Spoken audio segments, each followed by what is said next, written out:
দাদা দাদা কি করতেছেন? হ্যাঁ, এই তামাক নাড়ি দিতেছি। তামাক নাড়ি দিতেছেন না? আচ্ছা, এই যে আপনি, এটা তো একটা বিশ্ব রোড, আমি দেখতে পাচ্ছি আপনি এখানে অটো, এই যে অটোর পাশে এটা বিশ্ব রোড মহাসড়ক।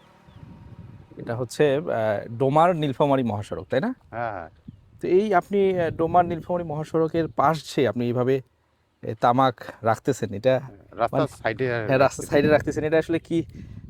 যদি কেউ চুরি করে নিয়ে যায়, আপনি একটু বলেন তো ঘটনাটা কি আসলে? না, না, কেউ চুরি করবে না। চুরি করবে না? না, আমাদের বিশ্বাস আছে। বিশ্বাস আছে? হ্যাঁ, কার প্রতি বিশ্বাস আছে? সেই জনার প্রতি বিশ্বাস আছে। অর্থাৎ সৃষ্টিকর্তার প্রতি বিশ্বাস সৃষ্টিকর্তার, আছে। হ্যাঁ। দর্শক, আমি এখন দাদার সাথে আছি। দাদা, আপনার নামটা কি একটু বলেন? আপনার মিন্টু। মিন্টু। তো আমি যে জিনিসটা তুলে ধরার জন্য আজকে এই ভিডিওটা করলাম সেটি হচ্ছে, এই যে মহাসড়কের পাশে দেখেন আপনারা, একেবারে রানিং রোড, সব সময় এখানে শত শত হাজার হাজার যানবাহন চলাফেরা করে। তো উনি পেশায় একজন অটো চালক, অর্থাৎ উনি অটো চালান, এই অটো চালিয়ে জীবিকা নির্বাহ করেন। পাশাপাশি এখানে উনি এই যে তামাক চাষ করেছেন নিজের কিছু জমিতে, সেটি এখানে অনেকগুলো তামাক একদম ওই মাথা পর্যন্ত আছে। সেগুলো এনে কিন্তু উনি রাস্তার পাশে, অর্থাৎ এই মহাসড়কের পাশে কিন্তু উনি এটি হচ্ছে শুকাতে দিচ্ছেন। সম্ভবত রাস্তার পাশে এইভাবে পড়ে থাকবে। এখন কেউ যদি মহাসড়কের পাশ দিয়ে যাওয়ার সময়, মানে দুষ্ট লোকের তো অভাব নাই আমাদের দেশে। আমাদের দেশে সবচেয়ে মানে সহজলভ্য যে জিনিস সেটি হচ্ছে দুষ্ট লোক।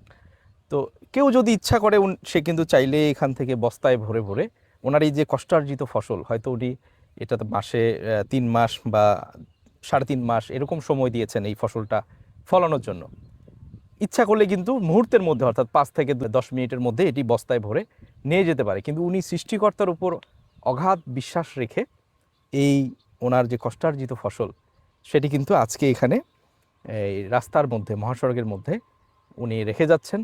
এটি রোদের মধ্যে শুকাবেন, শুকালে উনি হয়তো সেটি ওনার যে পাইকার বা যে কোনো জায়গায় উনি বিক্রি করবেন।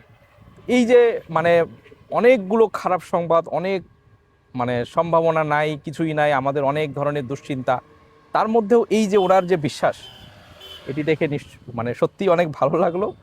যদি সৃষ্টিকর্তার প্রতি অগাধ বিশ্বাস থাকে, তাহলে নিশ্চয়ই বেঁচে থাকার জন্য যেটি সবচেয়ে জরুরি, আশা, বেঁচে থাকার জন্য মানুষের সবচেয়ে বেশি জরুরি আশা, অর্থাৎ হতাশা যদি চলে আসে, মানুষের আর বাঁচার আশা থাকে না। এটি দেখে আমার মনে হয় যারা হতাশ হচ্ছেন, যাদের মধ্যে মানে আশা হারিয়ে গেছে, ওনাকে দেখে, ওনার এই আজকের এই কাজটা দেখে, ওনার এই বিশ্বাসটা দেখে আপনাদের মনের মধ্যে বিশ্বাস জন্ম নেবে। তো ভালো থাকবেন সবাই।